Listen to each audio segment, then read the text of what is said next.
SuperTalk Mississippi media production. Buy or sell at Mid-Delta's auction on Friday, October 17th. Tractors, combines, and more with live online bidding at mdauction.com. Call 662-299-2414. Mid-Delta Auction, across from Cannon Motors. This is Gerard Gibert, and thank you for listening to MidDays here on SuperTalk Mississippi. MidDays with Gerard Gibert is on the air. MidDays with Gerard Gibert is powered by C-Spire. Power your home or business with C-Spire Fiber. To learn more, visit supertalk.fm/C-Spire. C-Spire Fiber powers SuperTalk Mississippi.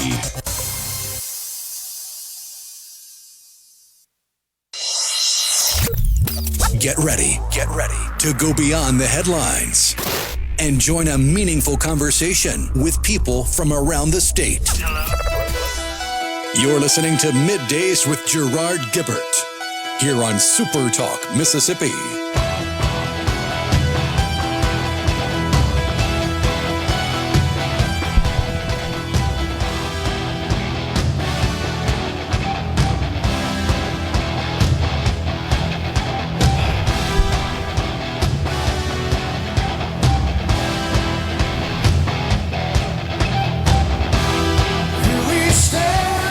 Good morning, everyone, and welcome to MidDays, SuperTalk Mississippi. I'm your host, Gerard Gibert, on location where the Element Wealth Studios have been relocated to the Country Club of Jackson for the Sanderson Farms Championship. Day 3 on the road here. Rhino safe and sound back in the SuperTalk Mississippi headquarters. We'll be guiding you through the middle of your day with facts, fodder, and fine music on this Friday Eve. Shutdown Day 2.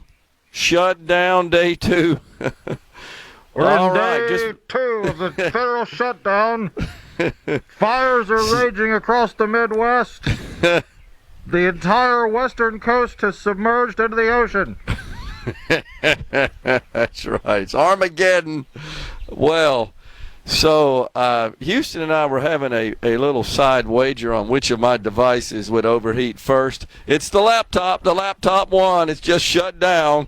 So I put the phone underneath the table where it's got at least the skirt on the table, the SuperTalk logoed skirt, maybe giving it a little respite from the sun.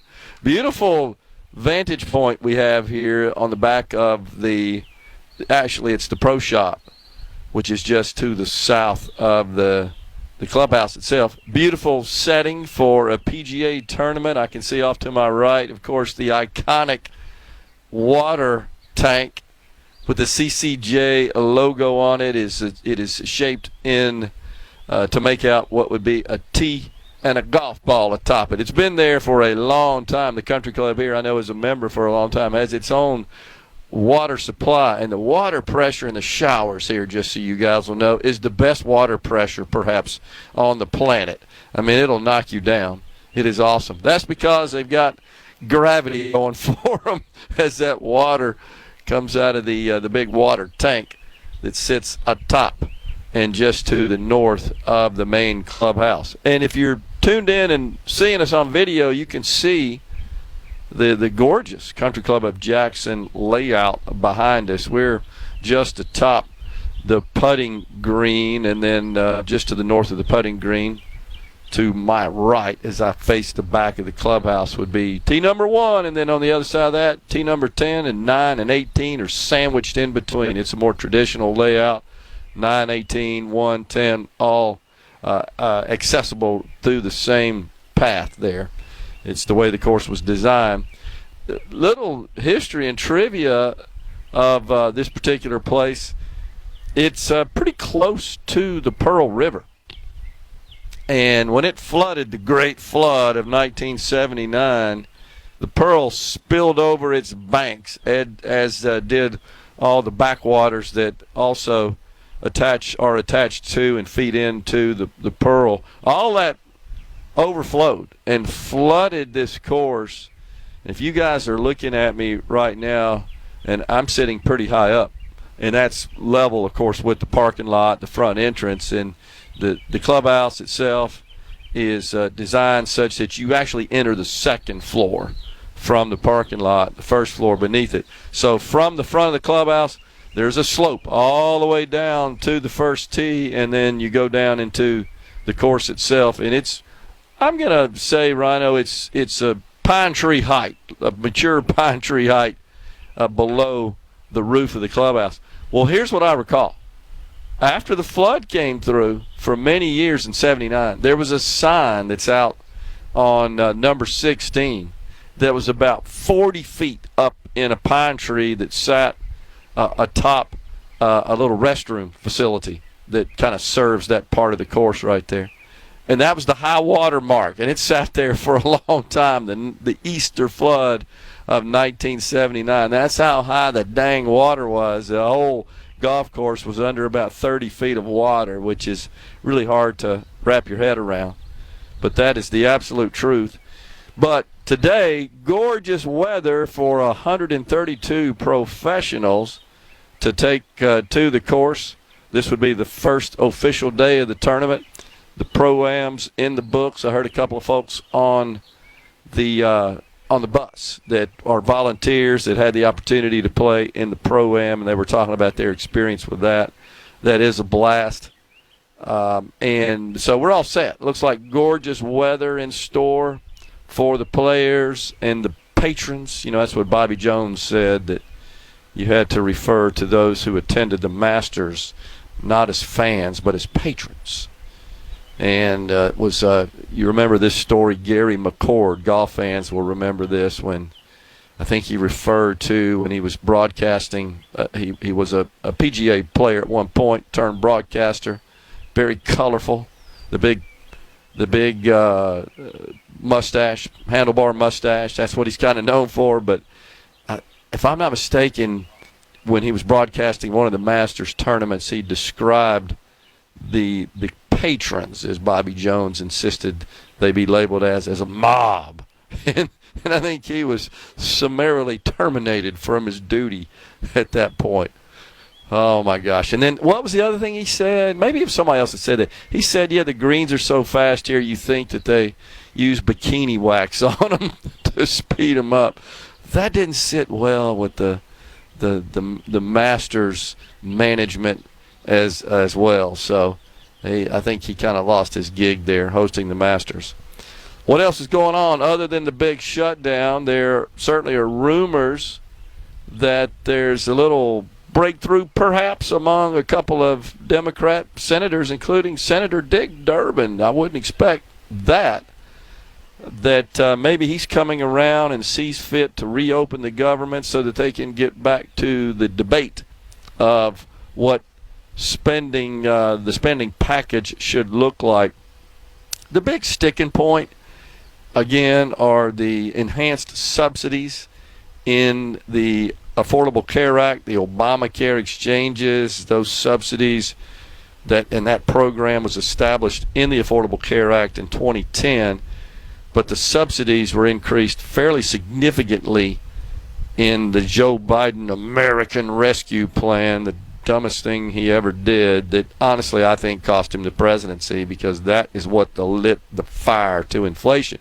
But it included something that, quite honestly, guys, is very popular. It turns out that free money is popular. It's bad economic and fiscal policy. It's overall affects those of us who don't negatively, those of us who are not eligible for said subsidies. Rhino likes to talk about that a lot. That is, it's all those reforms, including the big subsidies in the ACA exchanges and Medicaid expansion and so forth. Yeah, that drove up the cost of health care for all of us because the government was paying for it. It turns out that does have an effect on an industry that would be impacted by federal policy in that respect. So, but that's the big sticking point. The Democrats want to continue. Those are scheduled to expire, those enhanced subsidies, at the end of the year. The Democrats want to continue them. The Republicans do not, because guess what? We can't afford it. We're broke. We're running $2 trillion deficits. The cost of that program, those enhanced subsidies, about $30 billion a year of the total 100 plus billion, 120 billion or so total subsidies paid in the form of premium tax credits. the enhanced subsidies took that cost from about $80 billion in 2020 to now about $120 billion, because a whole lot more people signed up because coverage got cheaper because of the increased federal subsidies. So Republicans want to let those expire. I think they should as well. But the Democrats want to continue them. That's the big sticking point, way more than the so-called insurance coverage for illegals. There were some changes made in the One Big Beautiful Bill Act that does limit eligibility for immigrants in the exchanges. Mainly illegal immigrants are not eligible, but legal immigrants that have received asylum status, asylee status, or refugee status, they can purchase coverage in the exchanges, except the One Big Beautiful Bill further restricted that to only certain classes, and there's a long list. It's crazy how many different designations we have of people who can reach and achieve and attain legal immigration status in this country. It's out of control, honestly, in my view. So the bill kind of tightened up those restrictions and clarified what was already law. That's not as big a sticking point for the Democrats as is extending these enhanced subsidies, and I think that will be an issue in the midterms, depending on which way that goes. And there are a lot of Republicans that live in states that voted for Trump that'll be upset. We're coming right back from the Sanderson Farms Championship with Dr. J.R. Woodall, President, Century Club Charities. Rogersdale Chevrolet. This segment of Middays with Gerard Gibert is brought to you by Covington County Hospital in Collins, where your health matters. Bring it on! Middays with Gerard Gibert. It is on. On SuperTalk, Mississippi. Any way you want it, that's the way you need it. Any way you want it. She used to laugh. Welcome back, everyone. It's Middays from the Country Club of Jackson. It's the Sanderson Farms Championship. That's why we're here. Right now, we're going to talk to Dr. J.R. Woodall. He is the president of Century Club Charities. Dr. Woodall, thanks for coming on. Thank you, Gerard. So, a lot of folks probably don't realize that the PGA Tour does an awful lot for various charities, depending on the location where a tour event is being held. There are various organizations, such as Century Club Charities, that are involved and work directly with the PGA to raise money for good causes. That's right. And through Century Club, through the Sanderson Farms Championship, we've been able to impact primarily the Children's Hospital through Friends of Children, and then each year the additional funds that are raised through the tournament are used to support over 70 other organizations that are doing great work all across the state. Yeah, no doubt about it. And I think that's an aspect you don't hear a lot about. It kind of happens without a lot of fanfare, without a lot of coverage and reporting. But it's a huge part, and it's something the PGA Tour has been dedicated to for quite some time. The tour players know that, and of course the tour organization itself. And it's just a good thing. So fans get to enjoy these world-class professionals tackle this golf course, and at the same time, their donations, their contributions, their admissions, all the above, all the fundraising you guys do are going to good causes like Children's Hospital. And I would tell you the charity aspect of the tour event, especially here in Jackson, drives local participation. So you can't. This tournament cannot reach the status it has and be the quality event without 1,200 volunteers. And the volunteers come out. Of course, they love golf, but they're out here to support the charity aspect of it, and that's what's important to them, and that's the most important thing to us. Yeah, it's a great takeaway. And I was on the bus with several of them, coming over, the media and volunteers, and just good folks that are dedicated to it, love to come out here and participate in their respect in the tournament, but also knowing that it's going to a good cause. They're helping out people that need it. So good deal so we got great weather. We're expecting, I think, good crowds, huh? We really are. And I would tell you, this far into our program, the tournament is set up, and it looks like it's going to be another successful year, being able to impact the Children's Hospital.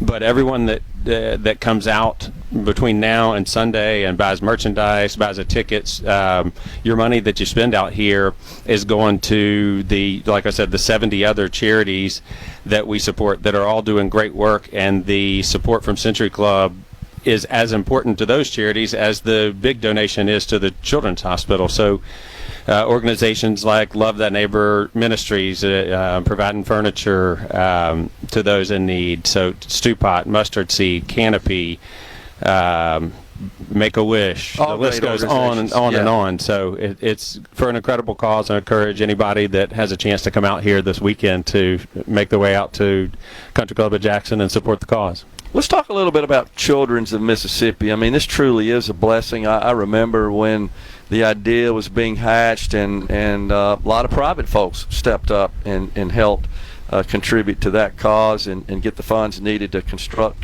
the hospital, the facility. Really world-class medical care for children. The only one, right, in our state. It's the only one in the state, and I would say when the Blair E. Batson Hospital was already state-of-the-art, and with the new Sanderson Tower, the specialized pediatric imaging, the lab, the equipment that they've been able to bring in that is specifically for children, is really one of the top facilities in the country, and we're really proud to have it in Jackson and be able to serve the children of our state. And a world-class medical staff as well. Yes, and I would tell you, for anyone that has not been to the Children's Hospital, so Lou Ann Woodward and her team have done an incredible job of creating a culture of nurses and doctors and medical staff that genuinely love working at the Children's Hospital, and it's something you don't see at a lot of places. They built a special thing there.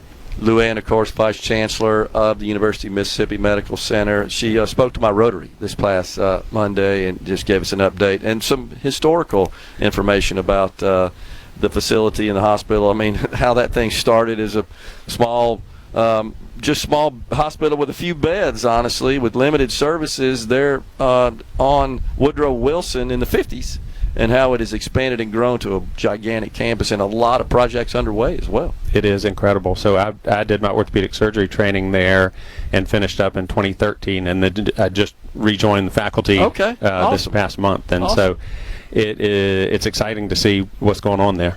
I've had the privilege of receiving a guided tour through Children's and also the NICU, and I talk about this a lot. And the one thing that I notice is just the positive attitude among the staff, and that's got to be tough, is it not, Doctor? When you're dealing with sick children, man, it's heartbreaking when you see some of these kids, and they shouldn't have to be in a hospital. They should be out playing with their friends, and that's what the staff are trying to do, is get them well so they can do that. That's right, and you can tell the smiles on their faces and the good attitude translates over to the care that they receive, for sure. Yeah, and it's amazing that they got a spring in their step, as I like to say, when you see them walking through the halls and in that NICU with all those small sick babies. It's just amazing. And that's one specific example of how the tournament proceeds have been used to enhance the patient experience. So prior to the Sanderson Tower being built, the NICU was one big room, which there would be 100 newborns. That's what I toured, yeah. And now each family has their own room, I didn't know that. Separate room, and that was a big upgrade to that facility.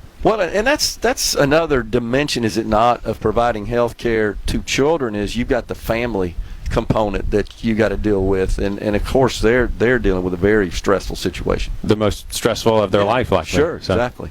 So, but the medical center and Children's in particular does a great job in considering in the services it provides, not just the child who's sick that needs health care, but the family as well. And that would be an example. Yes, and they have done such a good job making the campus easy to navigate for the families that may not be familiar with how to navigate a hospital. There may be 10,000 people on that campus at any one time during the week, and they have enough staff and people helping to get you to the right place. It's really impressive. I've experienced that because it's intimidating, honestly. If you've never been there and you're going into this situation, and when you have people that are helping you and taking care of you and guiding you about your business, it certainly eases that experience. There are a lot of private individuals and organizations that also are part of Century Club Charities that also donate to the organization. I mean, it can't be done without that, right? Correct. Yep. The support of everyone coming in. It's a year-round project. Yeah. It's not just this 1 week of the year-round, reaching out to individuals that are able to help and fulfill the mission is important. Yeah, and they take it seriously. They understand how necessary that is for us who have been blessed to give back and make sure they're taking care, especially of sick children. And all the other great charities you talk about, many of which do involve children, services to children. Yes. Like Canopy, for example. Camp Rainbow, Camp Kamasa, Mississippi's all Toughest great Kids. Organizations. Yeah. And of course, is there any more precious asset that we have in society than a child? No. And that's why this is important. And so I certainly applaud you guys for that. We know that we're not sure what the status of the tournament is after this particular year, but I think we're optimistic that somebody's going to pick it up and we can continue it because it's just a great thing for this area and for the state overall. It really is. And I'll tell you what a great partner Wayne Sanderson Farms has been. Yeah.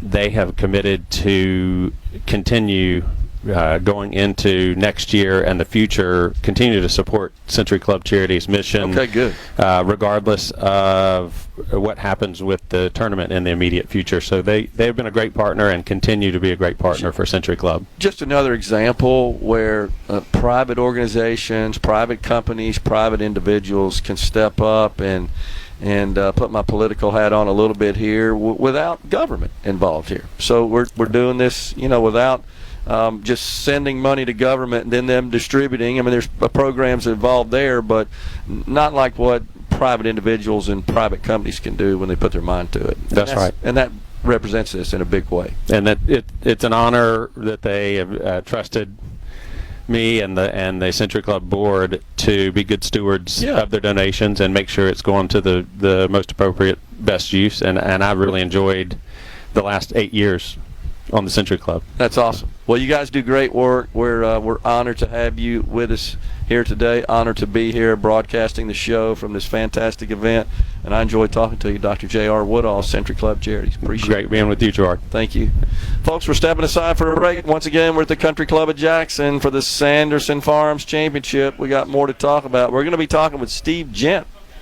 He runs this whole deal. That's who he is. He'll be joining us a couple of times during the show. Stay with us. Coming right back.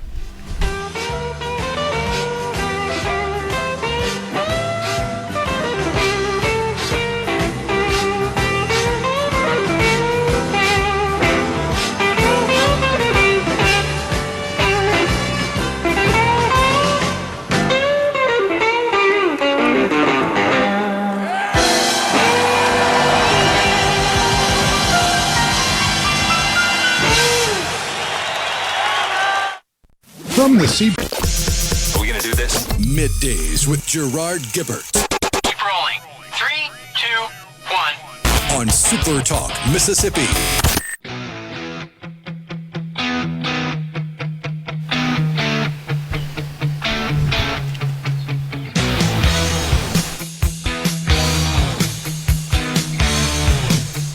Welcome back, everyone. It's Middays from the Country Club of Jackson. That's where we have relocated the Element Wealth studio. That's for the Sanderson Farms Championship. So Dr. Woodall just told me when he was leaving Rhino that he ran into Zach Howell, I believe his name is. He happened to see him playing number 9. He holed out on number 9 for an eagle. It's par 4 from the fairway. So good for him, man. That's pretty cool. Elon Musk, the left's going to be melting down because yesterday Elon Musk, he attained the $500 billion mark in terms of his personal net wealth. So I think he is headed to be a trillionaire. I've said that a few weeks ago. The package that the board has negotiated with him positions him, if he achieves certain targets and objectives, to be perhaps the first person on the planet to be a trillionaire. I think we're going to mint 5 trillionaires by the end of the decade. I don't have anybody in particular in mind. I suspect, of course, they will be someone or people who work in the explosive technology industry. That wouldn't be a surprise. It's really the growth industry that created a good number of the billionaires in this country, despite what the Democrats tell you, which is, oh, no, they just inherited it. Not true. About 2/3 of the 800 billionaires in the country are self-made. Self-made. That really galls the left. They can't just comprehend that someone could achieve such status, that our system allows that. Oh, Zoran Mondami, you know who he is. It looks like he is well positioned to become the next mayor of New York City. Eric Adams, the incumbent mayor, dropped out a couple of days ago. Not going well for him. So it's Curtis Sliwa, the old Guardian Angels guy, the Republican candidate, who's barely scratching into double digits, I think, last time I checked. Then you got Cuomo. Oh, my gosh, he's terrible. It's really sad when your choices are, as far as notable names, Cuomo and the Marxist communist Zoran Mondami. But Mondami has been saying during the campaign trail multiple times that we shouldn't have any billionaires. Really.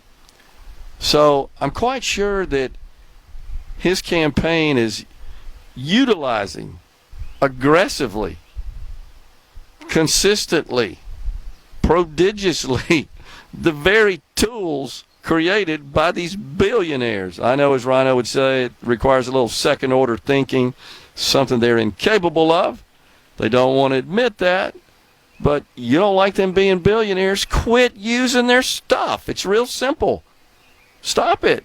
Stop spending your money with these companies that were formed by or where these billionaires have a substantial interest, equity position. And so their wealth is, as they say on paper, they're not liquid. Elon Musk doesn't have $500 billion of cash, but his net worth, when you put it all on the balance sheet, is $500 billion. That's mainly because Tesla had a pretty good day yesterday. The S&P, the NASDAQ, both closed in record territory. I checked them earlier. They were up, down, up, down. Started out when the market opened, all three indexes were in the green pretty solidly. I think they have moderated somewhat since then. I can't check because all my devices have overheated and they're down. So also, folks, I can't check the C Spire text line either because of the sun and the heat that's beating down to my back right on over it to my laptop and my phone. But the sun is getting a little higher in the sky, and soon it will be shaded by the roof overhang on my position on this balcony behind the pro shop. Beautiful view up here, though, man. Golly, just perfect. And we did of course, get one text on the text line from Jerry in Waynesboro that I'm going to do what he asked. He said, Rhino, dial the White House comment line and listen to Caroline's message. So I've got that on the speed dial. Oh, let's get that set up, and then well, dang it, it didn't go to the speed line. We'll just type it out ourselves.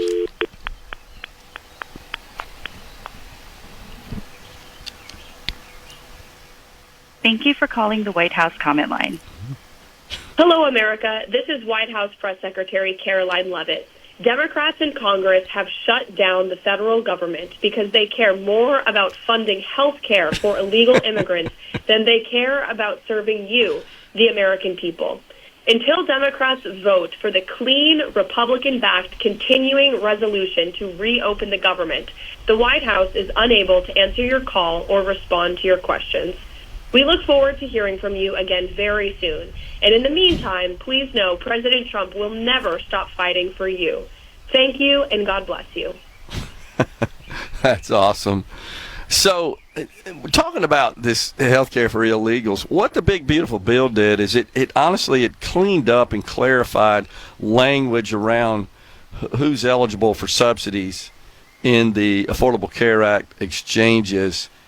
And in doing so, again, it said, look, you got to be a citizen or you have to be a legal immigrant, which means you've been granted some status by the federal government under our law that allows you to reside in this country legally And they want to strip that in the continuing resolution. They don't like the clarification, which does open the door up for those who are truly illegal, not legal immigrants. They don't have a asylee status or refugee status or some of the other numerous statuses that makes one a legal immigrant. Honestly, I have problems with that.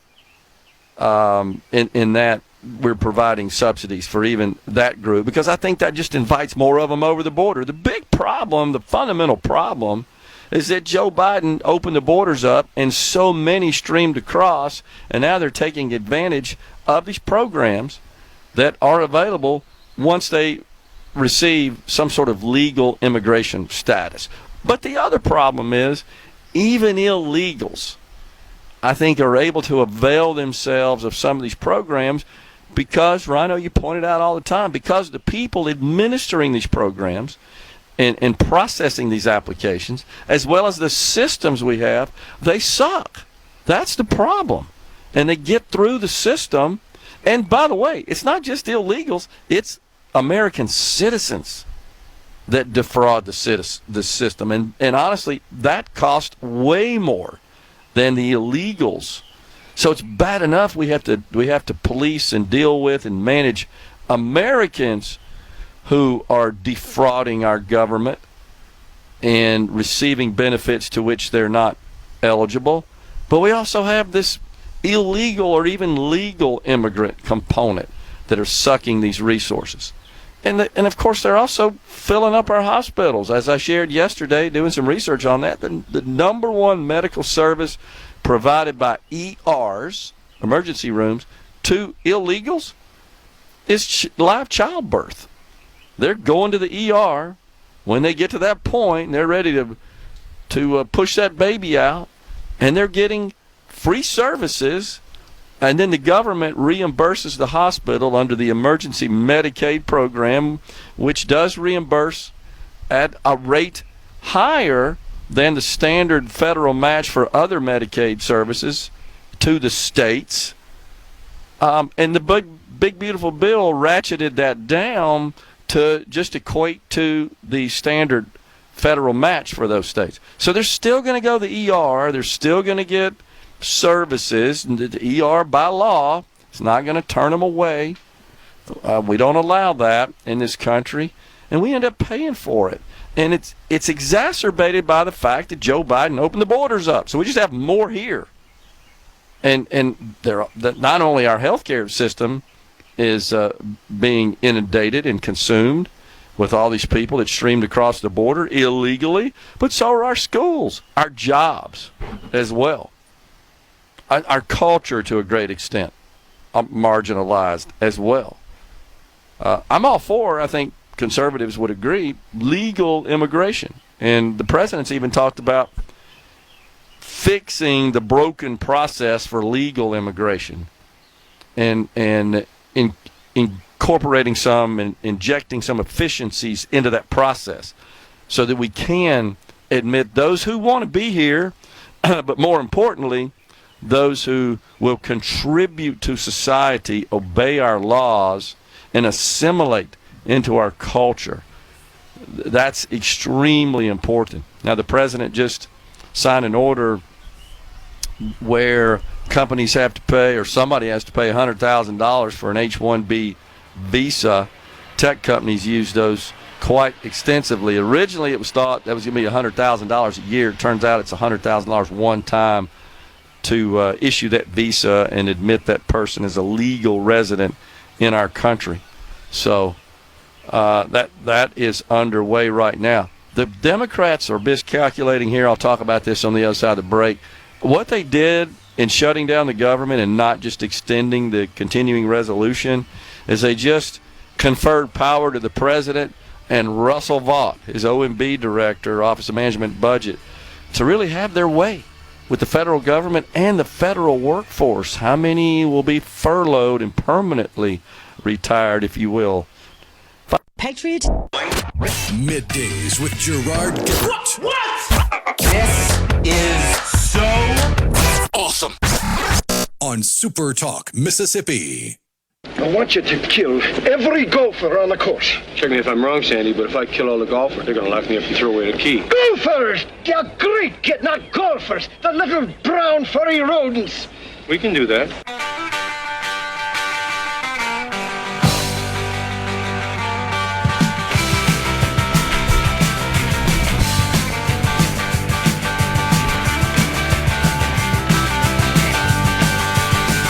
Welcome back, everyone. It's Middays, SuperTalk, Mississippi at the Sanderson Farms Championship.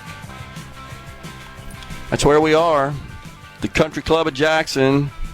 That's where it is held. What a great venue this is for a professional golf tournament. I'm going to turn around and take a look at the course. Wow. The putting green now, when I got here, nobody on it, filled with the professionals that are practicing their strokes. And the complex around the 18th green is really beautiful, folks. All the hospitality tents and the big scoreboard along the fairway just below it's a digital electronic scoreboard, of course, just below the 18th green itself along the fairway there between 18 fairway and 1 fairway, it turns out. And see all the beautiful yellow mums landscaped around the scoreboard. Really fantastic. Great venue, and of course, this is the best time of year, is it not, in the state of Mississippi, weather-wise, for anything outside, golf included. Of course, great time for football, professional baseball as well. I can't read it, Rhino, but Randy in Starkville, and I apologize, folks, all my devices are overheated and not functioning at this point. The sun is getting gradually above me, and hopefully we'll have some shade and stuff will cool off. What did Randy in Starkville say about his meat business? I could make it out, then my phone died. Says this shutdown is killing my meat business. Cannot get my slaughtered unicorns inspected, so I have to close. This also means I can't sell byproducts like rainbow mix and pixie dust from the horns. My best seller are unicorn farts that smell like honeysuckle. Birthing and non-birthing unicorns can have babies, but all that is halted because the herd has no government program to help them through their transgender procedures. Help!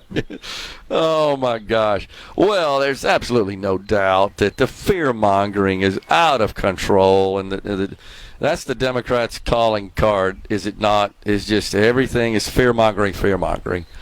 I will say that I would be less than forthcoming and honest if I didn't express concerns that a lot of people who voted for Donald Trump, who vote Republican, are going to get notices pretty soon here that their health care premiums are going up rather substantially, and in some cases 100%. And when that happens, the Democrats are going to be promoting this. They're going to seize on that, and they're going to just blow that up all over the media landscape, and they're going to point the finger at Republicans. That's why, unfortunately, I'm hearing in just some of the articles I've read that there are some Republicans that one of those is Senator Tom Tillis from North Carolina. Now, help me out on this, Rhino. I think he's announced he's not running for re-election, if I'm not mistaken. And so you see this when these guys get into a position where they don't really care. I don't know if I should say they don't care, but they're not concerned about so much what would affect them in the next election cycle. They just do whatever they want to. But he's indicated an interest in negotiating the ACA enhanced subsidies. Maybe not extending them in full as they exist right now, but some modification to that. So there are some Republicans who are concerned how this might affect them and their re-election chances and as well, and so forth. Just they're because weak. Yeah, right. They're worried about people blowing them up because the premiums went up, and being blamed for that and how that might affect them when they run in the next cycle. So that's a real issue that Republicans are going to have to grapple with. Why is it not okay to explain? Because we're broke. We don't have we can't afford this. We don't have any money. We're borrowing half of every dollar that we're giving away in the form of premium tax credits and every other dollar the federal government spends. I mean, that's how ridiculous it is.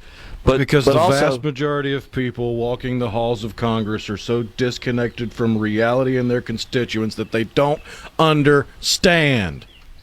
I don't get it, man. How could you not? And I hear you, and I think you're right, honestly. But that's the true fact. When do we ever say no? Everybody has a sacred cow. Oh, cut that, but not me. Cut that, but not me. And that's how you end up with $37 trillion of debt, which is where we stand right now, and generating $2 trillion deficits. When do we ever say no? We can't afford that. We don't have the money for it. We just did. That's why it shut down. Yeah, that's true.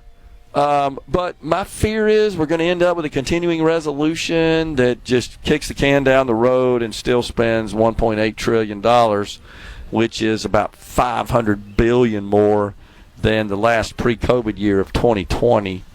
And the Republicans have been telling us now, yeah, we want to return to pre-COVID spending levels. I'm all for it. Let's get it done. Let's do it. Hopefully the leadership there in the Congress will see fit to do so. We're stepping aside for a break. It's top of the hour. That means Fox News and SuperTalk News. In the next hour, we're going to be talking to Steve Gent. He is the executive director of the Sanderson Farms Championship. Stay with us.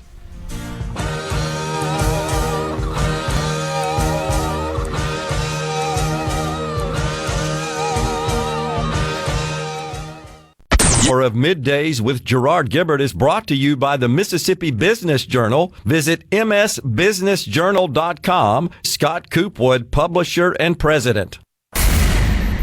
Welcome to the show that challenges you to think deeply, and look beyond political posturing. You're listening to Middays with Gerard Gibert here on SuperTalk Mississippi.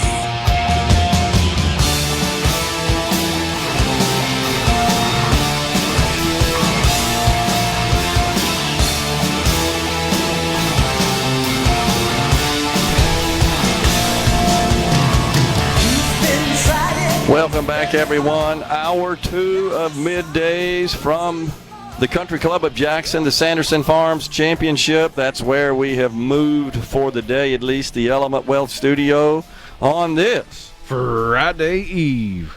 I'm watching the pros walk in. I'm behind the clubhouse, actually the pro shop, and it is restricted to just the professionals. It's kind of their lounge, and they've got a big buffet of food set up for them, and I'm watching them come in through this entrance, Rhino, and see the big staff bags with their names on it, them and their caddies. Pretty cool as they head down to the course. And like I said, many on the putting green getting ready, practicing the old stroke. Of course, the official tournament got started this morning, so many players already out on the course, a total of 132 competitors. And guess what? These guys are pretty good. Even the ones whose name you've never heard of, I promise you, they're incredible. I mean, they are freaks, world class, compared to those of us who enjoy the game, just hack it around, as they say. On the C Spire text line, I can kind of make this out right now from my phone. It's going in and out. Nancy and the Delta, they are individuals like me who are on Social Security that don't qualify for assistance because I'm told I get too much in Social Security, which is my total income. So, curious, Nancy, what assistance specifically, what benefits are you not eligible for? You're certainly eligible for Medicare. If you're on Social Security, you're eligible for Medicare. Of course, you earn that because you paid into it, just as you did Social Security. What other benefits are you looking for? I mean, the other two biggies, of course, food stamps, the SNAP program, and then housing assistance. And it just depends on your income as to whether or not you would qualify for those. Now, you also could qualify for Medicaid. So there are a lot of seniors who receive Medicare benefits, and their income is such that they qualify for Medicaid as well. So the combination of Medicare and Medicaid pretty much renders their out-of-pocket health care costs virtually nil. So just curious, let us know kind of what you've tried to receive and what I'm missing there that you've not been able to obtain because of your Social Security income. Let's see, on the C Spire text line, let's see, somebody sent me a photo, What is this? It's also one of the few tournaments that has a junior pro-am. My son got to play with Scotty Scheffler in 2018. That's pretty cool. That is from the 662 on the C Spire text line. I didn't know that. That's pretty neat. Interesting. Let's see. Trying to look through my phone here to see if I can see what's going on. $20 billion to Argentina. Companies are using algorithms. That's a couple weeks ago. Yeah, $20 billion to Argentina. Yeah, I mean, look, there's lots of crazy spending that just you can't believe it goes out. And while I'm with you guys, I understand, and we've had this discussion numerous times on the program. The thing that galls people the most, and I'm with them, is the fact that we send money to foreign countries such as Argentina. Now that $20 billion deal, that was some special fund, and I think it's over a period of time. But on average, we spend about $40 billion a year on foreign aid. And then there was some exceptions to that with the Ukraine war, that where money was spent, but mostly it was assets, old military assets at a certain value that were sent. All of that's crazy, and it's really just a matter of whether or not the U.S. believes that it's in their best interest to support Ukraine in their efforts to defeat Russia. I personally don't see that war ending maybe ever anytime soon.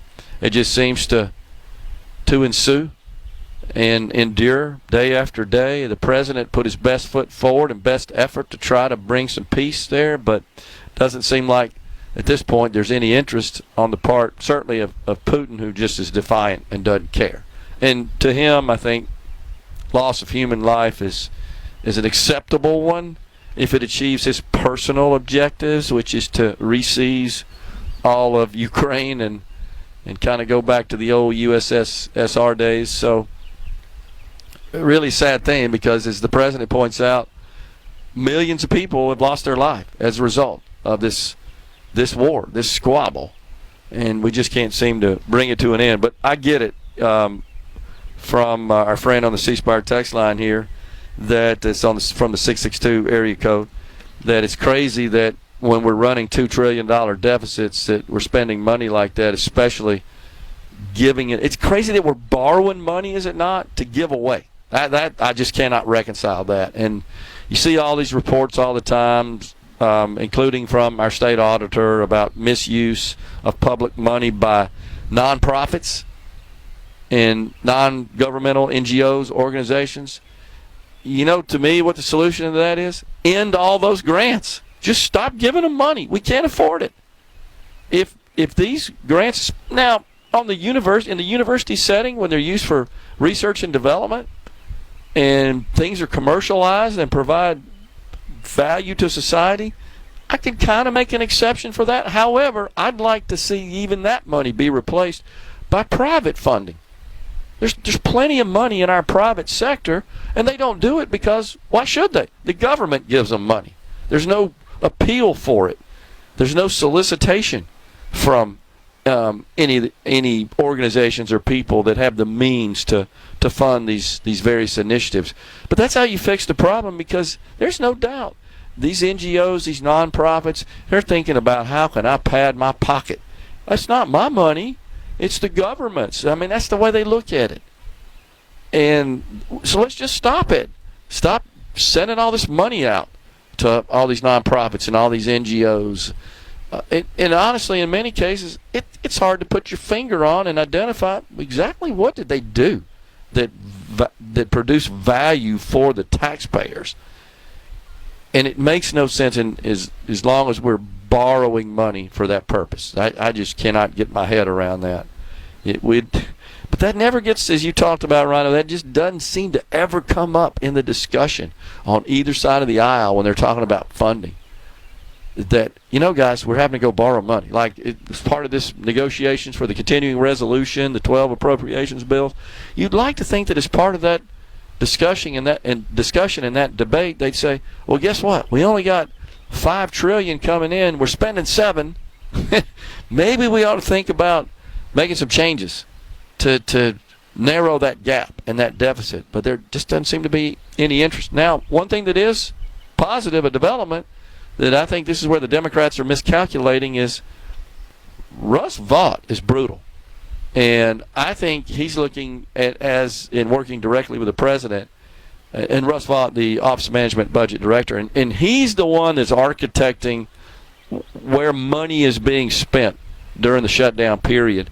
And they are looking at furloughing. I've seen is up to 750,000 federal employees, and then turning that into permanent dismissal, just elimination of those positions and jobs. It's just loaded with fat. That's the case. There are a bunch of people that are just trying to make themselves look important and like they're actually producing some value that really aren't. They go over the bosses to justify their jobs and positions.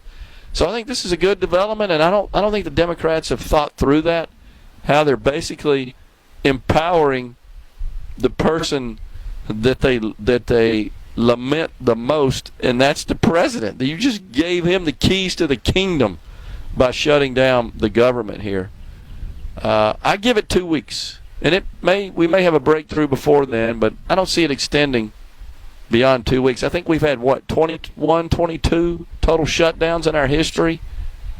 The last one was 17. That was 35 days. And so the president's going to be empowered, and he's relying on his OMB director, Russ Vought, who honestly means business. I wouldn't want to get in that guy's way. He's brilliant, and I think he's going to take action. And I think on the other side of this, we'll have a somewhat leaner government. But he's in charge. He's controlling it right now, and the Democrats aren't really thinking about it. And in their descriptions of him, you've seen it, Rhino, he's a monster and all that kind of stuff. Well, you fools, you're the ones that just gave this monster control of the purse strings. I guess they didn't think through that, which wouldn't be the first time they hadn't thought through all these kinds of give and takes and dynamics. Taking a break right now. Once again, we're at the Sanderson Farms Championship at the Country Club of Jackson. Later on in this hour, we've got Steve Gent. He's the executive director of the Sanderson Farms Championship. We'll get his take on the 2025 edition of the tournament. Coming right back.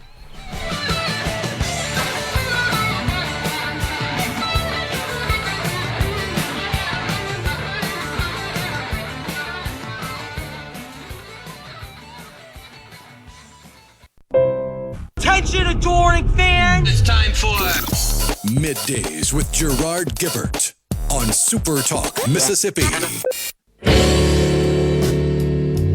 So I'm gonna put you down for a while.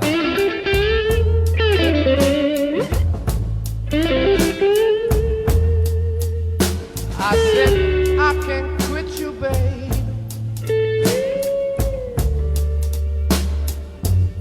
I guess I got to put you down for a while. Welcome back, everyone. It's Middays from the Sanderson Farms Championship at the Country Club of Jackson. Really fun watching all these pros walk through here, their big staff bags, their caddies, and so forth, getting ready to tee it up at some point today. It's the first day of the tournament. Of course, PGA Tour events, 4-day affairs. The first 2 days determine who makes the cut to play on the weekend. That's the goal at this point.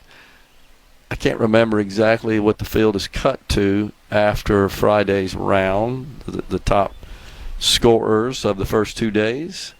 What a grind it would be to the life of a PGA Tour professional. I mean, these guys are unbelievably dedicated to it, but different city every week for most of the weeks of the year. You don't even know where you are from one week to the next. But, man, and the difference in this sport, tennis, another one that's like that, is you're on your own. You're not playing with a team. It's a team of one. So that makes the situation certainly a little bit more testy and a little bit more nerve-wracking for sure. But these guys really are incredible. It's fun to watch them. So I can't quite see the details because all my devices are down. But here in the state, yesterday, the lieutenant governor, asked you to help me out with this, Rhino, announced the formation of a couple of committees. I think one of those is to study the housing, I guess what would be termed as a crisis in the city of Jackson. Right, 2 different committees that were formed. So the Speaker of the House formed 4 select committees. That was a few months ago. And let's see, what were they studying, Rhino? School choice, PERS, voting, and I think the capital city as well, if I'm not mistaken. Those were kind of the 4 subject matter areas. But the lieutenant governors formed 2, consisting of members of the Senate, and they are focused on matters in the capital city. I think one of those in particular, again, is just addressing the housing situation. Are you looking at that, Rhino? Do you see what I'm talking about there? I think you just announced it yesterday. I want to make sure I it was to boost Jackson's economy and address a shortage of affordable housing. Okay, there you go. So, those kind of work hand in hand. But, you want to address those 2 issues effectively? Stop the damn crime. It's real simple. Stop the crime. And you can get a house in Jackson for less than a car, but you don't want to live in the neighborhood where the house is. Exactly. The affordability of the house itself is not a problem. The problem is you don't want to live there because it's overrun with crime. And you got to start by at least acknowledging it's a problem. Now, I do think that Mayor Horn, John Horn, we probably ought to get him back on to talk about that. I think he gets that. I think he understands that. But you don't just snap your fingers and solve that problem, as you well know. And I'm going to say something here that I know may not be popular, and I don't really care. But we have just a societal moral decay, cultural problem. And it starts, as you and I have talked about countless times, with children growing up in fatherless homes. When, as we have shared on the show multiple times, when 57% of the live births in this state are covered by Medicaid. Well, the fact that they're covered by Medicaid means, in general, that's a single mother. At least they applied for and received Medicaid coverage as a single mother. Not saying that some don't play some games along those lines. I know you're shocked about that, Rhino, but yeah, that does happen. But in general, they're single mothers, and they don't make a lot of money. And so I'm not for government standing in the way of people having children. I don't want such a policy. That would be gross overreach, of course. But can we do a little better with just educating? Maybe we ought to think about the way benefits are distributed as well. Maybe we ought to think about some people that could get the attention of those who are having their 3rd child at 19. And I know there's people out there right now that are calling me a racist and all that kind of stuff. Don't care. It's the dang truth. It's the truth. And we're if they're calling you it. racist, it shows that they're actually the racists, because have you stated anything about race? No, I haven't. But I know that's exactly what they're thinking. And by the way, you know as well as I do, Rhino, this isn't unique to a race. This 57% Medicaid, there's no doubt that it tilts more to the black population. But in a state like Mississippi, where it's basically 60-40 white-black, this is not just a problem in the black community. This is a problem that goes beyond that. And I think what's missing, again, of course, is the fact that we ought to really be scaring people a little bit. You're not ready to have a child. You can't take care of it. Government's not going to always be there, shouldn't be there, period, to pay for all that. Your life's not in a situation suited to be a parent. And by the way, you don't have a father in the home. Which just That's the irony of the left getting up in arms about toxic masculinity. All of society's problems are the patriarchy and toxic masculinity. Right. Except Agreed. 1/3 of all U.S. kids live in single-parent households, and over 80% of those live with single mothers. Yep. The majority of teachers are female, so it seems like the problem is a lack of masculinity and too feminine a society. So true. 45% of the households in Mississippi that have a child do not have a father. On the C Spire text line, single mother or not, the Medicaid eligibility should also include the father's income level. Sadly, in many cases, and Rhino, you've probably been exposed to this in your working in the healthcare industry, they don't know who the father is. Am I wrong on that? I mean, it's not every time, but it is a sadly larger percentage than many people would like to admit. Yeah, or they don't want to disclose it. But the way our law works, to the texter's point here, is it's based on, quote, household income. So what's supposed to happen is, the way the law is designed, that all the income into a household for the recipient of the benefits is to be included to determine eligibility. That's what just gets gamed and defrauded and manipulated. And as you well know, Rhino, oh yeah, well right now I'm by myself, therefore I'm eligible for the benefits. And then once they get in, they go shack up in a household where they're sharing expenses or benefiting from the other income earners in the household. And at that point, they're not eligible, which, by the way, is why the One Big Beautiful Bill actually changed the eligibility requirement so that you got to check in twice a year instead of once a year, which is not an onerous requirement to receive such generous benefits, in my view. But once again, we don't have really good systems, and we've got a lot of people, and nothing negative about the good people that run the Medicaid program, but it's a lot of work and almost impractical to go out and determine everybody's household income. It's supposed to be based on tax returns filed and matching up addresses to determine the total household income, but those systems are not well designed, and then the people that administer them, it's a great deal of work to do it. I'm not making excuses for it. I'm just sharing what happens in practice, reality. So this person says, I understand the household income portion of that. However, a father should be financially responsible for the child. There should be a noble effort made to identify the father and include his financial income. I don't disagree with you on that, but I'm telling you, the effort is also extremely expensive and time consuming, and it's just not practical. How about we just stop the promiscuity? Am I being old-fashioned in suggesting that? Just being an old fuddy-dud, kind of like I do with the language that we just see all over the place that I find inappropriate. Dan in Hattiesburg wanted you to tell him you just announced it.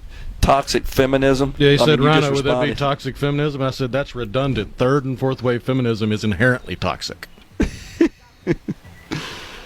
Oh, man. I've heard this as well. Gary in Carrollton says, have someone explain why so many working-age blacks are just hanging out without jobs. I travel all over North Mississippi every day and see this. To a great extent, what they need to do, and I know this is a tall order and maybe considered imposing, how about going to where the jobs are and just not relying on government to allow you to live where you want to live because government's providing benefits? Go to where the jobs are. Can't ID the father, then feeding them is on the mother, says Thomas in Greenwood. I hear you, but we're not going to do that. I mean, it's just simple as that. It's not going to happen. Schools need to teach more financial responsibility, this on the C Spire text line, and other career choices when college is not a choice for adolescents leaving. All for that. It's just hard without a father in the house. Coming right back. Stay with us. From the fee. Come on. Middays with Gerard Gibert. All right, we are back on SuperTalk, Mississippi.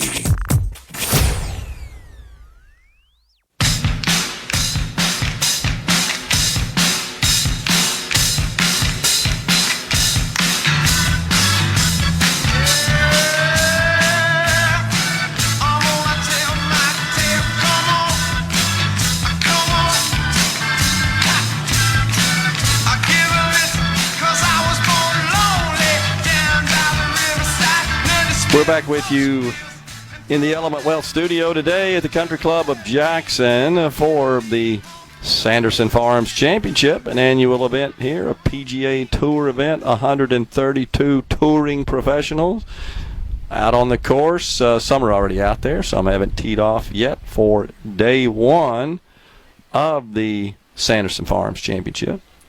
Should be a good field on hand today. We'll get more information about that at the tournament here, I should say, from Steve Gent, the executive director of the Sanderson Farms Championship. He'll be joining us next. So, just one more thing about these two committees. Can you tell us what those are again, Rhino, that the Lieutenant Governor has created? Yeah, it was for researching how to remedy affordable housing shortages and to boost the economy of the state's capital, Jackson. Okay. Well, I'm not really sure if that should be considered a core function of state government. I mean, there are other areas of the state that need that as well, but is that something the state government should be working on? I don't know. I have mixed feelings about that. And again, I think unless we address the crime situation and some of the other just societal problems in the city of Jackson, and one of those, of course, is dependence on government for a lot, but nothing is as big a factor in holding up the city and to some extent the state as the crime. And I believe the crime largely, again, goes back to the fact that we don't have an abundance of nuclear families living in households. We've got lots of children born to single mothers, don't have a father for their entire life while they're being reared. That's not to say there aren't some single mothers who cannot succeed as a single mom. I think most of us could probably name one or multiple. I certainly could. They're the exception, though. That's not typical. Typically, children that grow up in homes without a father, they struggle in life. Once they become adults, they end up living a life of crime, poverty, dependence on government, all the above. And this is not something that is an opinion. This is statistically proven. We've shared the data on that before on this program. So sure would like to see our government discuss that if they really wanted to address the root cause of our problems. And I happen to think the biggest problem in the state of Mississippi is poverty, and I think it's largely driven by the dissolution of the nuclear family and just the large percentage of our households that have a child in it where there's no father, the highest in the country. Also, 57% of the live births covered by Medicaid, which tells you right off the bat that, generally speaking, the child's being born to a single mother that doesn't make a whole lot of money. Switching gears a bit here, what the heck's going on right now in the UK with arresting people for social media posts? Even if you do it in jest. Irish comedy writer Graham Lincoln, creator of the sitcom Father Ted, he got arrested over a social media post that criticized transgender activists. So I was shocked once this story was released, some data about just the number of arrests in the UK as a result of violation of their hate speech laws shocked me, Rhino. Did I read this right? 30,000 a year? Like 11 a day are being arrested because the government has deemed that their social media posts violate their hate speech laws? Yeah, and it's even worse than that. It would be bad enough if they were showing up when you're expecting a call at the door. But no, the police will show up at 3 in the morning and wake you up and get you out of bed to confront you about your social media post. And that and just it's Graham happened, right? Linehan, by the way, not Lincoln. Oh, pardon me. I can hardly see my screen. Yeah, he Thank got you. arrested about a month ago at the airport Right, when he returned that's what I saw. from the U.S.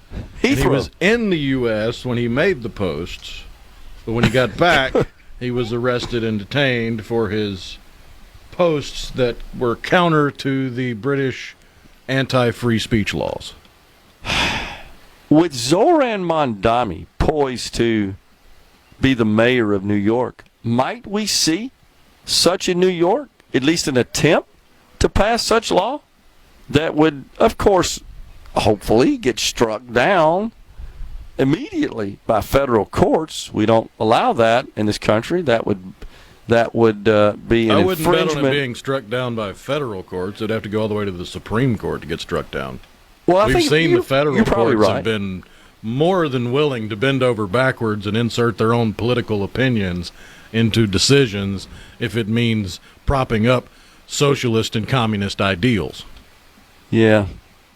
God, it's just unbelievable. It really is a major concern. Oh, man. So on the C Spire text line, to Gerard, Reed, going to where the jobs are. Without basic communication skills, moving away from family is too difficult for many. They have to live near family and trusted friends for assistance with government and other essential communications. Didn't continue it there. I hear you, but, you know, I heard yesterday Rhinos always talk about AI eliminating jobs and valid concerns about that. Jensen Huang, the founder, CEO of NVIDIA, they're the guys that make the chips to power all this AI technology. He said yesterday he sees a stepped up significant demand in our future for plumbers and electricians. And, you know, just basically said that we're going to continue to be building out infrastructure to power our technology future, and we need people working those jobs. It's not something that AI is going to be able to replace anytime soon.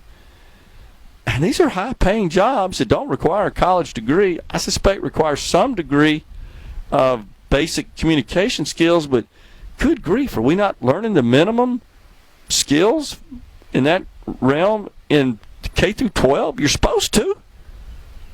What's going on there? And I hesitate to even ask the question because I fear I won't like the answer. Are we graduating from our high schools people who can't read and write, do basic math? I know we've seen the reports about such in Chicago that's been exposed quite a bit, and that's because teachers' unions run that place, and they don't really care about that. They don't care about the kids. They don't care about what they can do and cannot do, and making sure that they are equipped with those basic skills to lead a productive life. No, they care about their stupid unions and getting their way on everything. So, okay, if that's the case, though, and I'm not saying this person's wrong, Rhino, but then let's address that. But there are, I think, going to be an abundance of job opportunities in the trades beyond what even exists today. On the C Spire text line, I teach electrical, industrial maintenance, and robotics. Yes, high schools are graduating students that cannot do basic math. That's sick. That's deeply disturbing. And again, I'm not disputing you whatsoever, but just the news of this from someone on the ground that witnesses this is bothersome at a minimum. Maybe that's what we ought to have some task force created around to address that problem. Thomas in Greenwood says this hate speech arresting is coming to America. Remember the flag burning from a few weeks back? Well, I think I don't exactly remember that incident, Thomas. You'll have to enlighten me, but I do know that there's been some talk, even among Republicans, right, of outlawing, making it a crime to burn the American flag. But hasn't the Supreme Court already upheld our right to do so? It's stupid. Yeah, to the point that municipalities and other localized organizations of government have come up with other ways to punish you for it, such as burning permits and the like. Right. So, yeah, you could be on a public street burning an American flag, but if you didn't get that burning permit, it's illegal. Okay, well, that makes sense. So, yeah, I know Gary in the Berg is passionate about this fatherless home situation. Yeah, Gary, I'm unfortunately familiar with all the statistics. We lead in out-of-wedlock births, in Medicaid-funded births, in fatherless homes. Absolutely. And it is a core problem in our state that affects everything else in our state. And then sadly, those who go to our great universities and have followed the success sequence, they move out of state because we don't have a place for them to work here for those kinds of jobs, which is why the key here to me is to keep expanding our economy, and especially our need for knowledge workers so they can stay here and offset and just change the overall composition of our population so we have a whole lot more people making more money in these kinds of jobs. Coming right back with Steve Gent.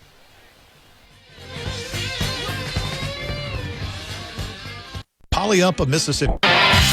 And now, the talk that keeps Mississippi talking. Now, on to the real part. Dynamite! On SuperTalk, Mississippi. Oh, this your wife. Oh, a lovely lady. Hey, baby, you're all right. You must have been something before electricity, huh? Rhino right on cue there with a little Caddyshack. We're back with you at the Country Club of Jackson for the 2025 edition of the Sanderson Farms Championship. We're pleased to welcome now to the Element Wealth studio right behind the Pro Shop here. It's Steve Gent. He's the executive director of the Sanderson Farms Championship. Steve, good to see you again, man. Good to see you, too. So, great weather. I've been watching lots of the tour players enter the facility here. Some already on the course, right? They are. Yeah, we started this morning about 7:05. I think the morning wave is close, starting to come in. Yeah. The afternoon wave went off about 4 minutes ago at 11:50. So it's here. Yeah. And we're moving. I know you stress out about it every year, but it looks like we're set for some good weather, huh? We are. I mean, there's a whole bunch of things we can control. That's not one of them. And you want a great week for your fans to come out. You want your programs to kind of go off as planned to people to have fun. I'd love to have a little more daylight. Yeah, but just we're not going to. Yeah. And and that dictates a lot of things, right? Dictates how many program teams we can have out there, the size of the field. But yeah, it's been really, really, really good. Humidity has dropped. Yesterday, I was right out in the golf cart driving the course, and I actually felt a little chilly. Yeah. Yeah, it's good when you kind of get down in there a little bit. Yeah, it's really good. Temperature changed a little bit when you get a little below. Yeah. For sure. 132 in the field, right? 132, yeah. And how many will make it to Saturday, Sunday? 65 in ties. Okay. So that could be probably up to 78, but a few years ago the tour changed it to 65 in ties. Okay. Yeah. You pleased with the field this year? It looks good to me. It's looked very good. Yeah. And from a world golf ranking standpoint, it's one of the strongest fields we had in a long time. It's about 40 points stronger than last year's field, but it's exciting. I mean, you've got Rasmus Højgaard came over from the European Ryder Cup team. Yeah. You've got a lot of our past champions. You've got a lot of Mississippi connections. You've got some great names. I couldn't be more tickled. It's great. That's awesome. So, share with us what the players say about this tournament, this course, the facility, the people. I mean, it's nothing but positive, man. It is. Yeah, at least that's what they tell me, and I do hear secondhand from them not talking to me. They're here in town to win part of a $6 million purse, be a winner on the PGA Tour, a 2-year exemption. Obviously, the tour moving from 125 cards to 100 is a big deal now for the fall tournaments. They're here to do a job and compete. Yeah. And anything we can do to help them assist that to make it easier. They love the golf course. They love how they're treated. Yeah. They love our town. They love our restaurants. They love our hotels. They love the fact that everybody is so nice to them. Player dining, caddy dining, just the way that they're treated by everybody when they're here. We're a very, very well respected stop on tour. That's awesome. Yeah. It's good to hear, and it's always they always have the course in such fabulous shape. I know it imposes on the members a little bit, but certainly they get the value they get is, of course, it's in awesome shape, and they get to enjoy that. The course in awesome shape. I mean, obviously, we spend some money with the club as well, food and beverage wise, and I try to support that throughout the year. But yeah, I think the players are very happy, and I think it's going to be a really good week. No doubt. And then, of course, we talked to Dr. Woodall earlier. The great work that the tour does and this event does, Sanderson Farms does for Mississippi charities. Yeah, and I think that's, I think that's the key with our organization. It is all about what we can do for charities. We gave $1 million to the hospital last year through Friends of Children's Hospital. Yeah. $800,000 through 70 other Mississippi charities like First Tee and Make-A-Wish and Magnolia Speech School and Canopy. Just the list goes on and on and on. And gosh, it's a lot of fun in January and December passing those checks out, right, and seeing those smiles. So my staff and I've got a great staff, best on the PGA Tour. Our job every year is to work with our sponsors, work with our fans, work with the club. How big of a pile of money can I build this week? Push it across to the board and go, how do we divide it up? This is a year-round ordeal for you and your staff. You do take off just a little bit, right, when the tournament's over? Yeah, it's hard to get away from It's hard to get away, like, right away, right? I mean, there's still some cleanup we have to do and everything. It is funny how my texts and my emails and my phone stops ringing, Monday morning. But we'll get away and get a little bit. There's some seasonality to it. Yeah. And for us, that's kind of December, January. But then, we've already looked at things that, what do we change them if there's a next year? And there's a lot of recap. There's a lot of financial wrap-up. There's a lot of billing for me. I've got to pay bills. People have to pay us. There's still a lot of financial. I really won't know completely how things look until probably Thanksgiving, 6 weeks. For the benefit of our audience, the history of this tournament, starting out as the Magnolia Classic, the Ponzi Guarantee Classic, played at Hattiesburg Country Club opposite the Masters. Yeah. And then it moved up to Annandale. It had a date in the summer, as you recall, opposite the British. And then when it finally got its own date, it was a big deal, wasn't it? Big deal. 2019, that was the first year. We had worked on that for years with the tour, something Joe Sanderson really, really, really wanted. Not that all the best players in the world would come, but that they could come. Right. And so having our own standalone date and getting away from being an opposite event was huge, game changer. Yeah, no doubt about it. Yeah. Steve, appreciate you coming on. I think we're going to talk once more. All right, great. Yep. So I'm here. We're nice in the shade. Yeah, and we got the sun above us now. Steve Gent, Executive Director of the Sanderson Farms Championship. Once again, we're at the Country Club of Jackson. Day one of the Sanderson Farms underway right now. Players on the course. Some already out there finishing up, others about to tee off. We're coming right back with hour 3 of Middays. Stay with us.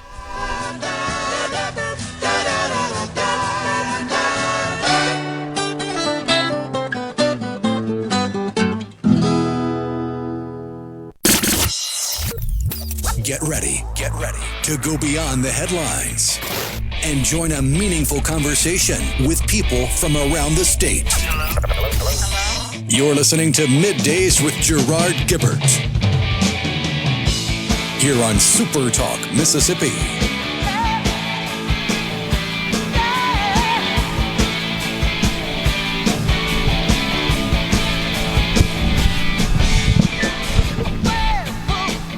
Welcome back, everyone. It's Middays from the Country Club of Jackson, the 2025 Sanderson Farms Championship underway at this beautiful venue.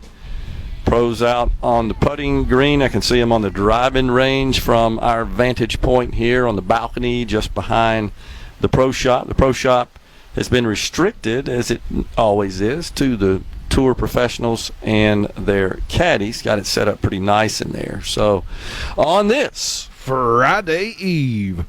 Heck dang, yeah. So on the C Spire text line, someone didn't really like what I had to say about the questions. I can't remember who it was, Rhino, that said we ought to find the fathers of these single mothers whose live birth is being funded by Medicaid, and we should require them to participate, of course, in the cost of that. I think I may be plagiarizing a bit, the cost of that birth, those birthing services, and then really they should be required to, of course, take care of the child as well. But they're not legally married, so there is no legal requirement to do so. Had they been married, had the child, and then divorced, there would be a court order that would determine if the father would be responsible for alimony, child support, etc. But in the case where they're not married and the birth, as Gary likes to talk about all the time, is out of wedlock, it's a different situation. So we don't really have any legal grounds. Not saying it's a bad idea. So I just made the comment. There are a lot of cases where mother may not know the father. I don't think I'm talking out of school there. Well, an individual on our text line says that was a racist comment. Now, I predicted that's what would happen. This person says they're conservative, but felt like that I crossed the line and trying to understand how. And by the way, I don't think I'd attached that issue to any particular race. And I didn't. I know I didn't. It's not something that's unique to any particular race. This is an issue that pops up from time to time, regardless. But look, when a mother is confirmed, a single pregnant woman is confirmed for Medicaid services, Medicaid enrollment, there's all they do is check the household income. There's no determination as to that I'm aware of the actual father of the child. That doesn't really come up. What does come up is they're supposed to, at least, is review the household income of the household where the mother resides. That's basically a matter of just reviewing the tax returns filed, if there are any, associated with that address, and adding up all the income. So that's a different situation. So I don't feel like, and Rhino, you chimed in and said, yeah, it happens, I think is what you said. That I don't think it's the majority of the time where a pregnant woman doesn't know the father, even though they're not married. I don't think that's the majority of the time, but I do think that does happen. And it precludes this proposal to, hey, let's go seek the father out and force them to contribute and participate in the cost of having the baby and then caring for the baby. So we have a big problem in our country with out of wedlock births. Gary points out all the time. We've pointed it out. It's actually declined a bit. We have a bigger problem in that we have a very low birth rate, and we need 2.1 per female in this country to just maintain a replacement level, replacing those who leave us, and we're at 1.6. So that actually portends depopulation, which is a big problem. Elon Musk has been warning about this for a while. So Jason in Brookhaven says you didn't cross the line if it's true. Well, it's absolutely true. Now, I don't have any data that says, okay, these are the numbers, because it doesn't come up, is the point. I was just simply pointing out that I know there are cases, probably all of us know there are cases where a young woman got pregnant and not exactly sure who the father is. I mean, Rhino, does that not happen? That's been going on forever. Oh, yeah. I don't think that's anything unusual. So Jason in Brookhaven said, you made the correct statement, and I'm not pointing fingers at any race here. Now, I'm happy to dig into the that race. Was the first thing I chimed in on in the conversation was that people will call you racist, but you didn't include a race. Right, because it doesn't matter. It's not. Which tells me if someone gets offended by the inconvenient or uncomfortable truths of statistics, they're either the racist themselves or they're suffering under the delusion of white guilt. Right. That's a good point.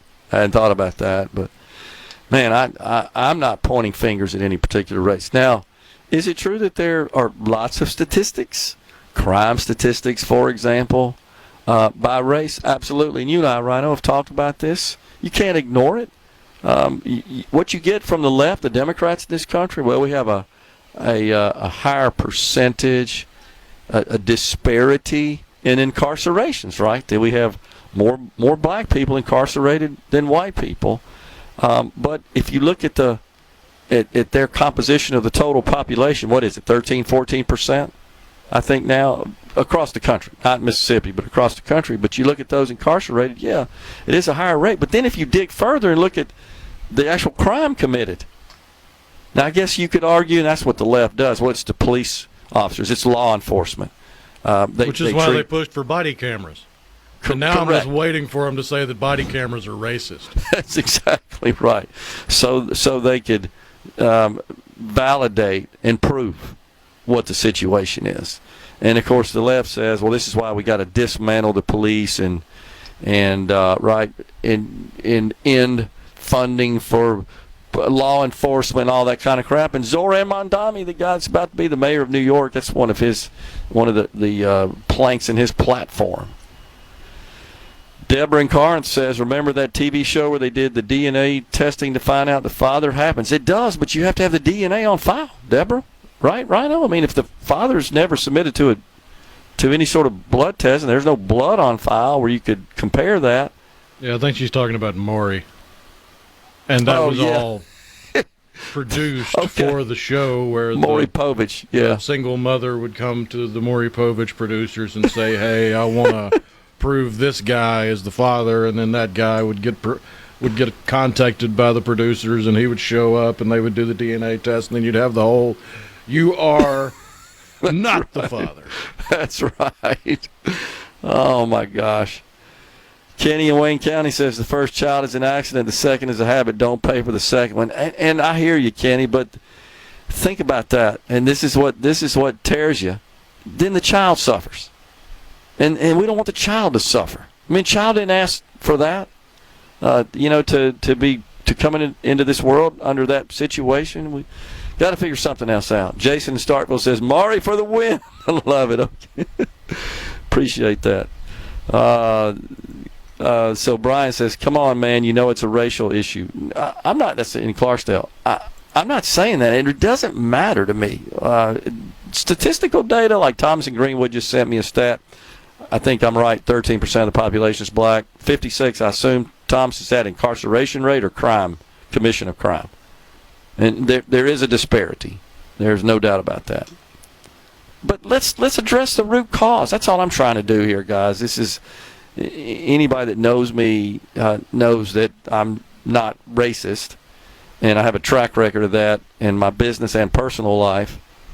So that's just horse hockey. This isn't just about exposing what I believe is a problem in society that causes problems and costs us all economically as well. I want all Mississippians to thrive, and that starts with, I think, reviving the nuclear family, because statistics bear out that children raised in a nuclear family are more likely to succeed in life as an adult. Period. End of story. Thomas says 56 is the crime rate. Okay, so they represent 13% of the population, commit 56% of crime. And a lot of that, let's be honest, which I think also, Rhino, dispels the racial narrative. It's black on black, right? Much of that crime within that 56%. The majority of it, yes. Yeah. On the C Spire text line, my adopted granddaughter's birth mother did not know who the father was. My granddaughter is Caucasian, so your statement is not racist. Have a blessed day. Appreciate that. And if it sounded like that, I apologize for that, but I'm not going to apologize for speaking the truth. I'm not going to do it. If we don't put this on the table, how are we ever going to solve it? I want to solve it. I want to address it. I want to fix it. So let's be honest about it. It's not being racist. Thomas says, but when you consider it's mostly men, it's closer to 756. Wow. Man, that's incredible. Wow. So Elon Musk is trying to fix depopulation single-handedly. Mike from Columbus says, there's been a lot of other ideas floated as well, including from the president, to pay people to have children. I think he means Elon's fathering a lot of kids. Oh, I got you. I'm sorry, I missed it. Coming right back. Stay with us. Hello. Middays with Gerard Gibert. It is on SuperTalk, Mississippi.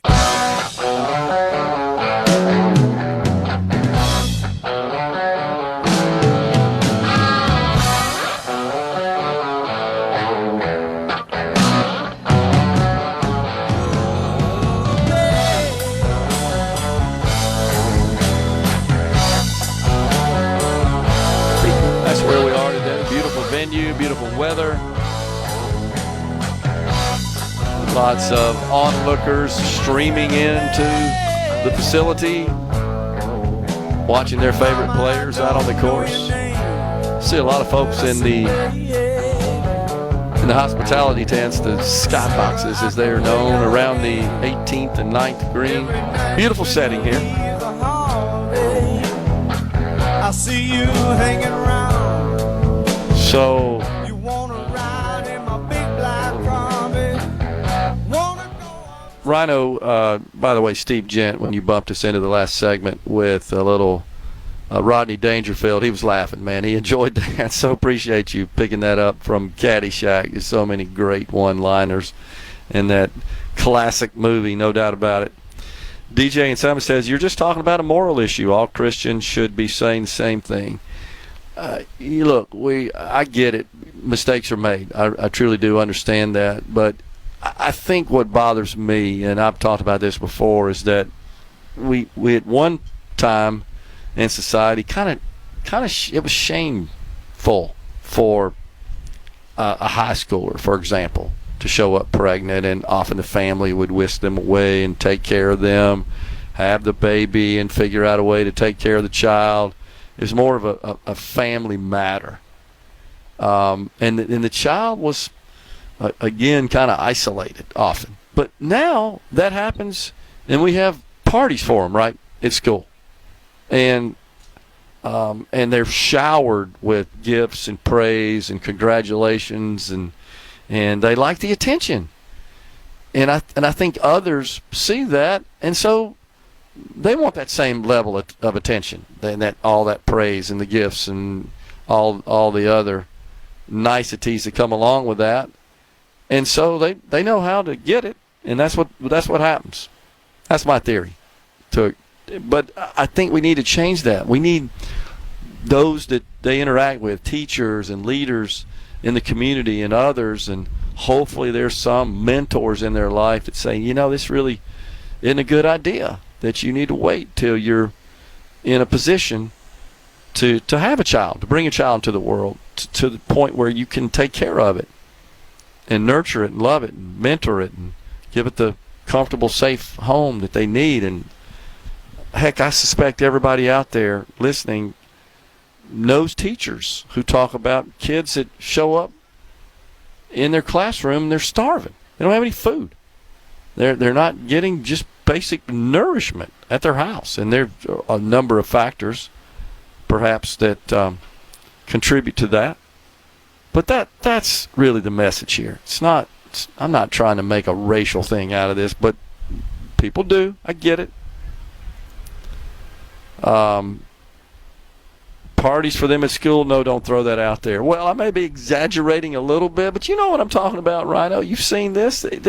We reported on, it's a different subject, but it's still a societal problem.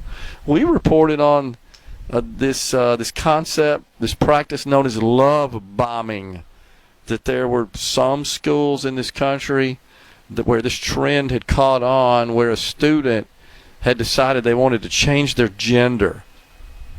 And so they would be encouraged to do so by teachers and administrators through what's known as love bombing.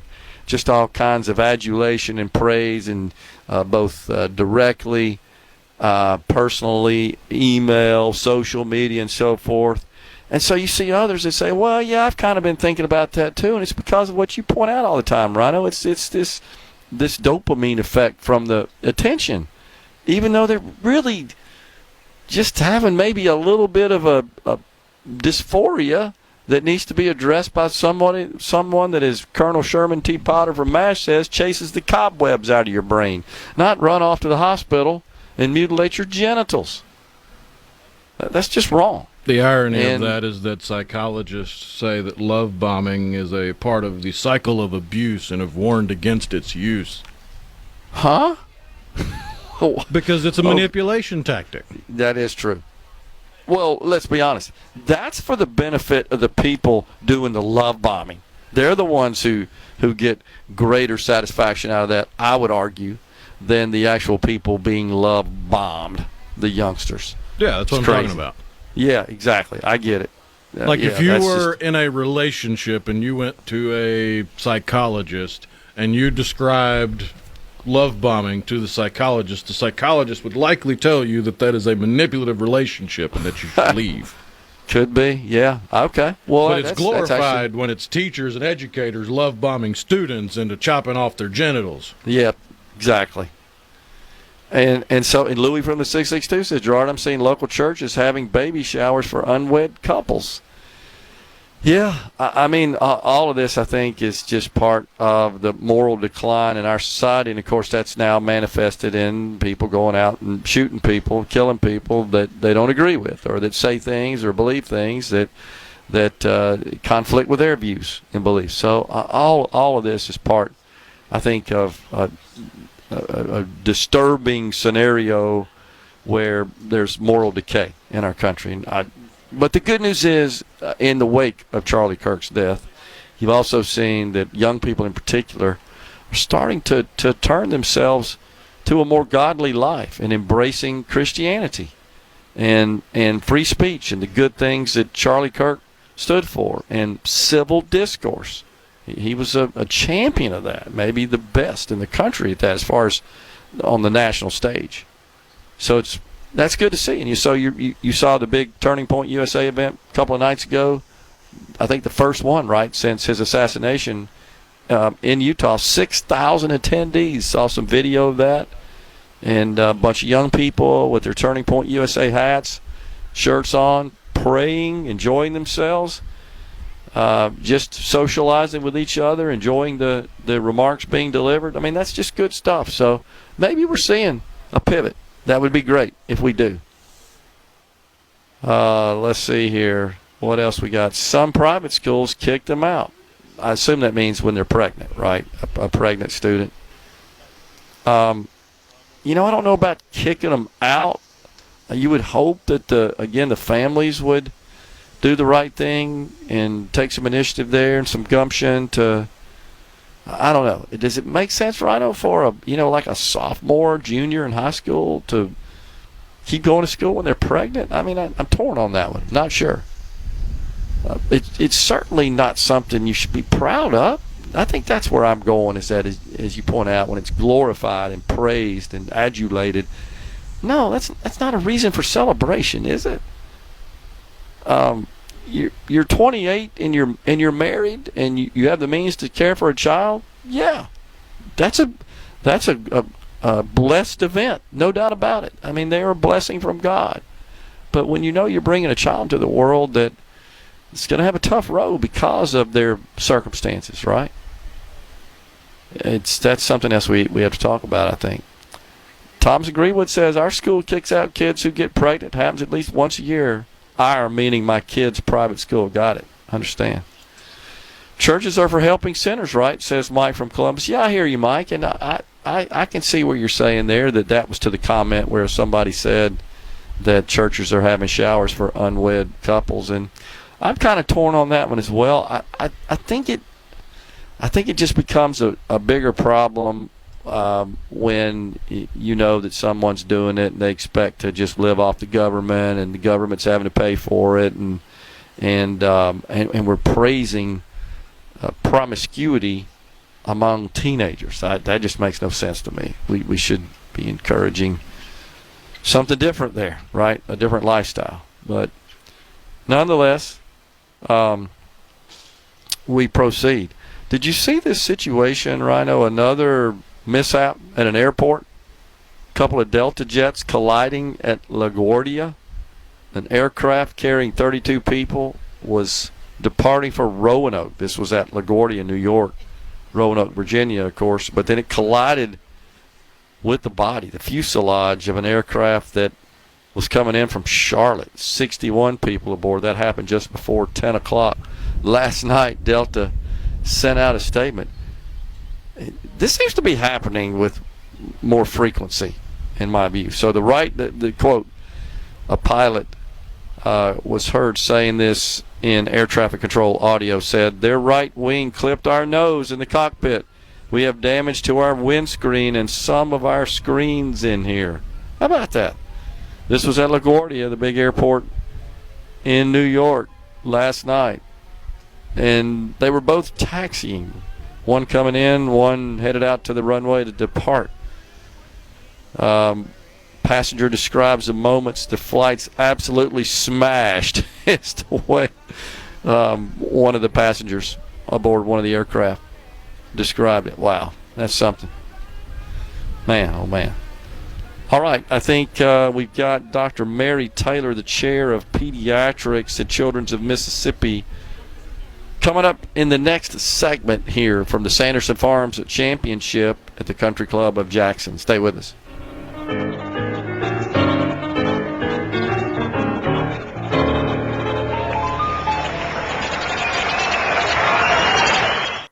From the sea. You know what that means. Middays with Gerard Gibert. We'll do it live. On SuperTalk, Mississippi.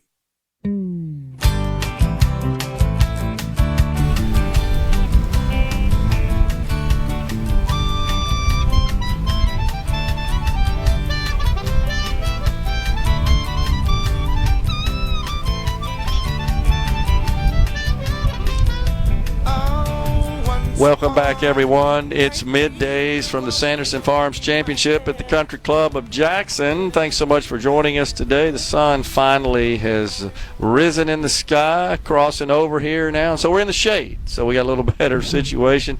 We're joined now by Dr. Mary Taylor, the chair of pediatrics at Children's of Mississippi. Dr. Taylor, always good to see you. Thanks for coming on. Thank you. Thank you for having me. How important is this tournament and the good work it does for Children's of Mississippi? I know raising a lot of much needed funds so you guys can have the resources you need to take care of sick children. That's right. Every year the tournament has given $1 million or more. Last year they donated $1 million to us from the tournament and Century Club Charities. Over the past 9 or so years, they've given over $18 million, almost $19 million.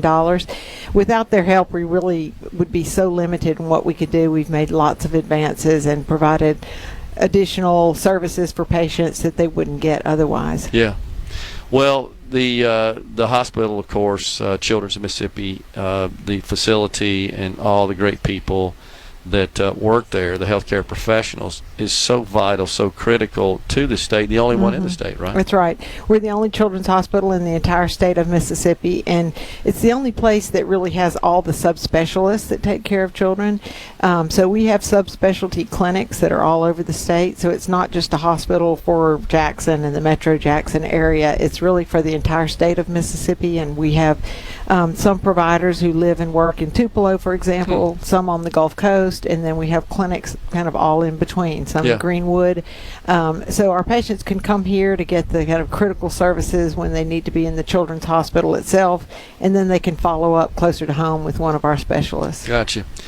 How many children, patients do you have in your care at any point in time? Yeah, at any given point in time, there's about anywhere from 220 to 240 or so. We have a bed capacity of about 250 beds. We are pretty much full at capacity all the time. Right now, we're in the process of renovating one of our floors. We're soon to move back into that, so we've had to close a few of the beds for that, but funds like this from this tournament have helped us make that happen, to be able to bring the facilities up to date and keep everything kind of a state-of-the-art care. But we have hundreds of patients every single day. Our ICU and the pediatric ICU sees about 1,500 patients a year. Our ER sees 50,000 patients a year. Wow, that's incredible. What did we do before we had Children's of Mississippi? We didn't have a hospital. Before, the Children's Hospital started in the probably early 1960s. The current Batson Children's Hospital was finished in 1998, but at that point there weren't as many subspecialists to provide care, and so any child that needed that kind of level of subspecialty care was sent out of state. So for our patients and families, oftentimes that was very difficult and if not impossible for them to relocate their family to Philadelphia, Pennsylvania, or to Houston, Texas, or Boston, Massachusetts. It was just a kind of almost an impossible journey to get them there and let them have the specialty care they needed. Now we have all the subspecialists, and we do all the surgical procedures and all the things right here in Mississippi. That's awesome. Anything in particular, Dr. Taylor, that you need from our legislature? We got a legislative session come up. I'm sure that Dr. Woodward and others kind of make the rounds on folks in your position and to get that information, dealing with IHL as well. Recently, they've given us monies to help build an adolescent psychiatry unit. That was extremely helpful. That will be finished and move in February. So until now, we've only had inpatient services for children up to age 12, and now we'll be able to take care of teenagers, and it's kind of a mental health crisis now, especially since COVID. And we are opening that adolescent psych unit in February. But the legislature gave us funds for that and helped us with that. We are always needing funds for different things. Sure. We have lots of plans. As I said, we're soon to open this new floor on the hospital, and we're renovating those. And largely, we've gotten funds from donors for that, as well as a long-term care facility that will take care of children who have special technical needs like ventilators and that type of thing. Okay. But the legislature, we're constantly working with Dr. Woodward and her team to identify what the next thing we might need, and they've been very, very helpful in those types of things. There's ongoing education needs and things that aren't necessarily directly related to patients in the hospital. For example, things like infant mortality. People have probably read about that in the news. Yeah. But those require education of patients and families and prenatal care and all of those types of things as well. So can you or do you get involved? Does the medical center get involved in trying to promote this need for education and I guess assist our schools? Is that where it would happen in the K through 12 environment? It's in schools and in other health department, all types of things like that. We do work in collaboration with people at the health department to help just figure out what are some things that we can chip away at to improve education of our patients and families about safe sleeping, for example, or things like that, car seat safety. All those things are very, very important for the health of a child, and our mission is to take care of children and help them reach their full potential, and part of that is all kinds of health maintenance things and helping the whole family. It seems like we find our state in the worst position on the list, depending on how it's ranked, at the top or bottom in so many of these categories. Why do you think that is? What do we need to do different, do you think? As I said, I think education is a big part of it, and having access to care is a big issue. Some of our patients and families don't necessarily have transportation to get to and from the doctor, for example, if they live in the middle of the Delta that's far away from a facility. So we've tried very hard to expand our service to the whole state. We have a clinic in Greenwood, Greenville. We have clinics in Grenada and Iuka, all different small towns and places kind of from top to the bottom of the state, and I think having the service closer to where they live will be very helpful. But all those things require funds to be able to find a space to have that and to send people there. So those are the kinds of things that we can work on to improve the access for patients and improve our educational services as well. Yeah, I understand. So it sounds like that's the kind of the void. That's what's missing is we just need to educate our population more on what good health practices are. And all those things. Makes total sense, which would improve not only the health outcomes, but it takes money and resources to deal with those situations, many of which are avoidable, right? It does. Yeah, and I've heard Dr. Woodward talk about just the transportation issue that often patients will land, adult patients as well, of course, will land in the ER at UMC, and they've got some medical condition that's just been festering that if it had been addressed earlier, perhaps could have headed off a worse outcome. Right, and then having appropriate resources at home to take care of themselves once we discharge patients. All those things kind of go together. We try really hard to provide people those needs, give them a car seat if they need a car seat, those types of things. Yeah. So we work with different community services and things to be able to provide that, and with donors especially. Makes sense. The federal government shutdown, is that affecting you guys in any way? Is that anything you're having to deal with? Well, obviously we take care of patients regardless, and we're going to keep taking care of any patient who walks through our doors. One thing that came up even as early as yesterday, kind of coming up, the resources for the WIC program that provides nutritional services for babies. So getting babies the appropriate formula and food that they're going to need when they go home. So some of our families are very, very dependent on that. And I think that's been kind of put on the side burner for now. That's right. They do have, I think, some extra funds that can help with that. And we're coming up with alternative means in the meantime, but that's not a sustainable situation. And I believe obviously. that's administered through Department of Human Services. It right? is. Yeah, it is. So it's a big program. It's women, infants, and children. Yeah, yeah, the WIC program. Yeah. So, okay, I had read something about that there could be some interruption in the funding of that. That's right.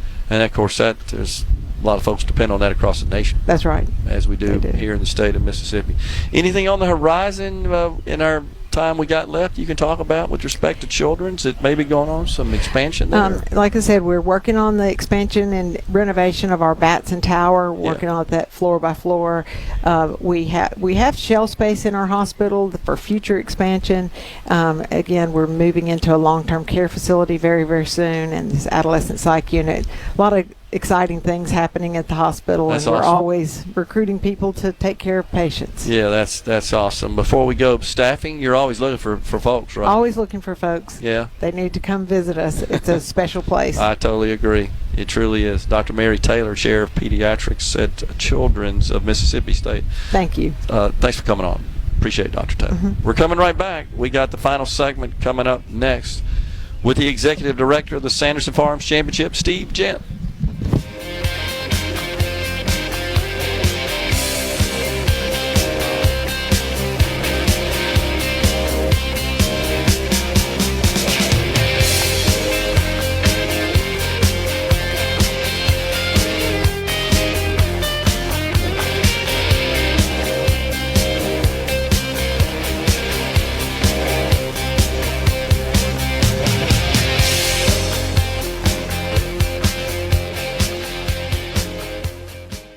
For flipping good. Check it out. Let's do this. The talk that keeps Mississippi talking. Middays with Gerard Gibert. Let's get on with it. On SuperTalk, Mississippi. Well, we're waiting.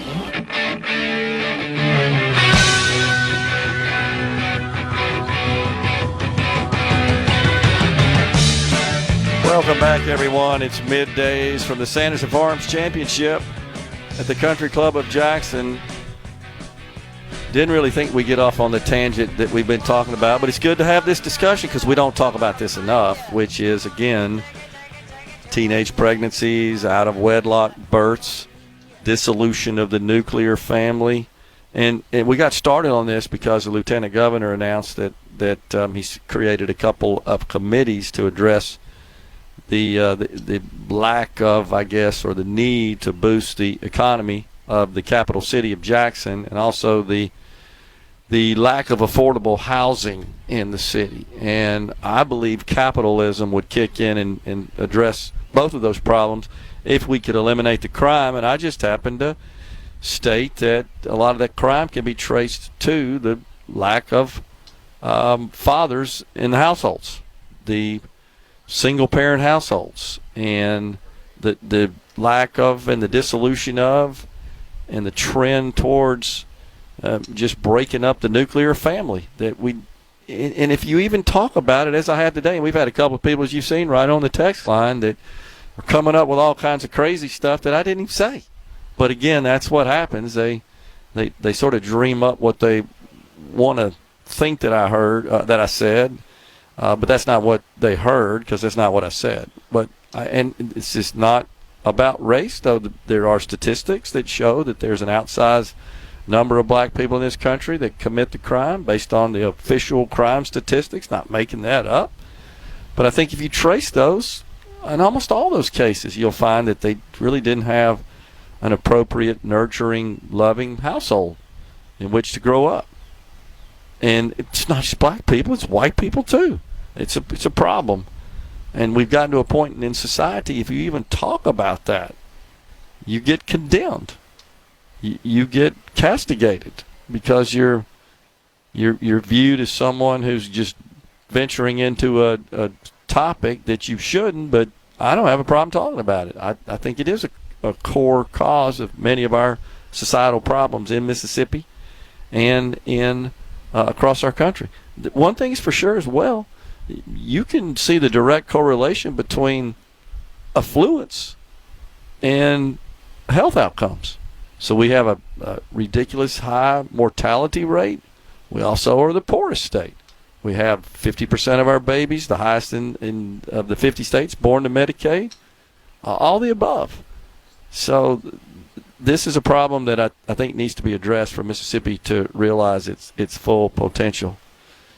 Kevin from Brandon says the single-parent issue will never get solved because as a single mother, she gets more welfare, food stamps, and government assistance by being single. Certainly more so than they would if they had someone else in their household earning money that made them ineligible for those benefits. Agreed, Kevin, and that's what I was talking about earlier with the way they have a tendency to kind of fool the system and deceive the system with all this eligibility checking. This is one of the things the big beautiful bill at least attempts to address, but it's still a huge problem because Rhino hit the nail on the head. There's a lot of people involved in approving these applications for these benefits that just don't want to deal with the problems, not my problem sort of deal, and that I do think that's an issue. I think we need to dramatically improve our information technology, utilize AI, everything we can to try to find these situations where people are illegally enrolled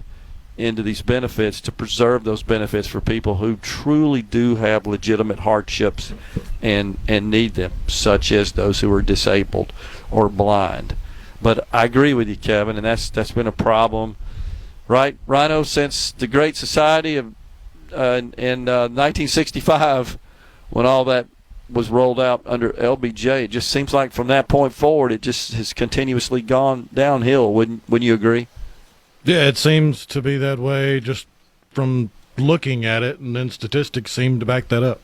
Yeah, and that's what I think as well. And so, again, I would never be in favor of any situation where a pregnant mother and a child are not made available or not able to get the health care they need and to take care of that mother and that child. I would never be in favor of that.